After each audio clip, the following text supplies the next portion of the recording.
Praise the Lord. ஆண்டவர் இரட்சகருமாக இயேசு கிறிஸ்துவின் நாமத்தினாலே உங்களை வாழ்த்துகிறேன். சந்தோஷமா இருக்கிறீங்களா? தினமும் உங்களை பார்த்து சந்தோஷமா இருக்கிறீங்களான்னு கேட்கறதுக்கு காரணம் தெரியுமா? கர்த்தருக்குள்ளே இருக்கிற ஒரு மனுஷன் எப்போதும் சந்தோஷமா தான் இருப்பான். எந்த காரியமும் அவனை சேதப்படுத்த முடியாது. ஆகையால் தான் அந்த வார்த்தையை கேட்கிறோம்.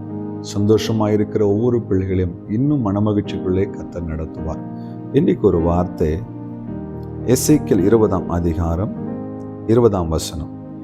என் ஓய்வு நாட்களை பரிசுத்தமாக்குங்கள், நான் உங்கள் தேவனாகிய கர்த்தர் என்று நீங்கள் அறியும்படிக்கு அவைகள் எனக்கும் உங்களுக்கும் அடையாளமாயிருக்கும் என்றேன். ஆண்டவர் சொல்லார், என் பரிசுத்த ஓய்வுனால நீங்க என்ன செய்யணுமா, அவருக்கும் நமக்கும் இடையில ஏற்பட்டிருக்கிற ஒரு உடன்படிக்கையின் நாளாக, எஸ்ஐ 57 வாசிக்கிறோம், மனமகிழ்ச்சியின் நாளாக, தேவன் எனக்கு கொடுத்து அவரை ஆராதிப்பதற்காக அவர் தெரிந்து கொண்ட நாளாக அந்த நாளை கனப்படுத்தணுமா, அந்த நாளை நாம் முக்கியத்துவப்படுத்தணுமா? இன்னைக்கு அநேகர் கர்த்தருடைய ஆலயத்துக்கு வர்றதில்லை. என்னைக்கு இந்த ஆன்லைன் ஆராதனை வந்தது, இன்னைக்கு நிறைய பேர் ஆன்லைன்ல ஆராதிக்க ஆரம்பிச்சிட்டீங்க. சபை கூடி வருதலை விட்டு விடாதபடி உங்களில் ஒருவருக்கு ஒருவர் புத்தி சொல்லுங்கள் என்று சொல்லி பவுல் எழுதியிருக்கிறத பார்க்கிறேன். அன்பு தேவப்பிள்ளை, இந்த சபை ஆண்டவருக்கும் நமக்கும் ஏற்பட்ட உடன்படிக்கைக்கான அடையாளம். அந்த நாளிலே தேவ சமூகத்தில் கூடிய அந்த ஓய்வு நாளை பரிசுத்த நாளாய் நாம் ஆசரிக்க வேண்டும். அந்த நாளிலே அவரை துதிப்பதற்காய், அவரை ஆராதிப்பதற்காய் பயன்படுத்த வேண்டும். ஒரு ஜாதி மதத்தினர் அவர்களுடைய தெய்வங்களை வணங்குவதற்கு பல நாட்களை குறித்திருக்கிறார்கள். தாகத்தோடு ஓடுகிறார்கள். பல கிலோமீட்டர்கள், பல 100 கிலோமீட்டர்கள், பல மைல்கள் கடந்து போய் அவர்கள் தெய்வத்தை அவர்கள் ஆராதிக்கிறார்கள். ஆனால் உயிர் கொடுத்த தெய்வம், பரலோகத்தில் கொண்டு போய் நம்ம சேர்க்க போக ரட்சிப்பை கொடுத்த தெய்வம். ஆனால் அந்த ஓய்வு நாளை எத்தனை பேர் அசட்டை பண்றீங்க? காரணங்களை சொல்றீங்க. எல்லா காரணங்களையும் மனிதன் ஏற்றுக்கொள்ள முடியும், கர்த்தர் ஏற்றுக்கொள்வாரா? கொஞ்சம் யோசித்து பாருங்க. அந்த வாரம் முழுசும் ஓடி உழைக்கிறதுக்கு பலன் கொடுக்கிறார் இல்லை, பாதுகாப்பு கொடுக்கிறார் இல்லை. எத்தனையோ லட்சக்கணக்கான மனிதர்கள் மருத்துவமனையில படுத்துக்கொண்டு ஆலயத்துக்கு போக நினைக்கிறாங்க, போக முடியாத அவங்க சூழ்நிலை படுக்கையில கிடக்கிறாங்க. ஆனா கர்த்தர் உங்களுக்கும் எனக்கும் ஜீவனை கொடுத்திருக்காரு, ஆரோக்கியத்தை கொடுத்திருக்காரு, நல்ல கால்களை கைகளை கொடுத்திருக்காரு. எல்லாத்தையும் கொடுத்து கூட அவரை ஆராதிப்பதற்கு, அந்த உடன்படிக்கையை நிறைவேற்றுவதற்கு நம்ம வர்றதில்லையே. என் அன்பு சகோதரனே, கர்த்தர் உங்க கூட பேசுறாரா?